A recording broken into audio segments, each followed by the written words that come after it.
আসন্ন ত্রয়োদশ জাতীয় সংসদ নির্বাচন ও গণভোটে কক্সবাজারের ৪টি আসনে ১৭ জন বিভিন্ন দলের প্রতিদ্বন্দ্বী প্রার্থীর মাঝে প্রতীক বরাদ্দ দেওয়া হয়েছে। আজ সকাল ১০টা থেকে জেলা প্রশাসনের সম্মেলন কক্ষে নির্বাচনে অংশ নেওয়া প্রার্থীদের মধ্যে পর্যায়ক্রমে প্রতীক বরাদ্দ দেন জেলা রিটার্নিং কর্মকর্তা ও জেলা প্রশাসক মোহাম্মদ আব্দুল মান্নান।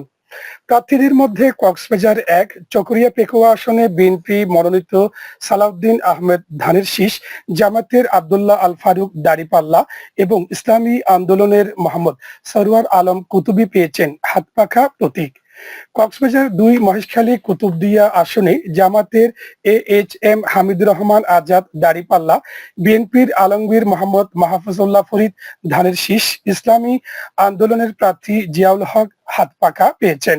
গণ অধিকার পরিষদের প্রার্থী SM রুকনুজ্জামান খান ট্রাক এবং জাতীয় পার্টির প্রার্থী মোহাম্মদ মাহমুদুল করিম পেয়েছেন লাঙ্গল প্রতীক।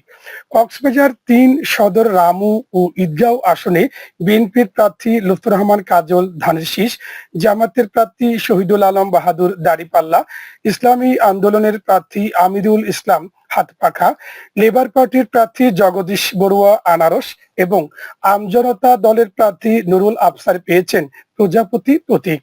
কক্সবাজার ৪ উখিয়া টেকনাফ আসনে বিএনপির প্রার্থী শাহজাহান চৌধুরী ধানের শীষ, জামাতের নূর আহমদ আনোয়ারি দাড়িপাল্লা, ইসলামী আন্দোলনের প্রার্থী নুরুল হক হাতপাখা এবং জাতীয়তাবাদী গণতান্ত্রিক আন্দোলন NDM এর সাইফুদ্দিন খালেদ পেয়েছেন সিংহ প্রতীক।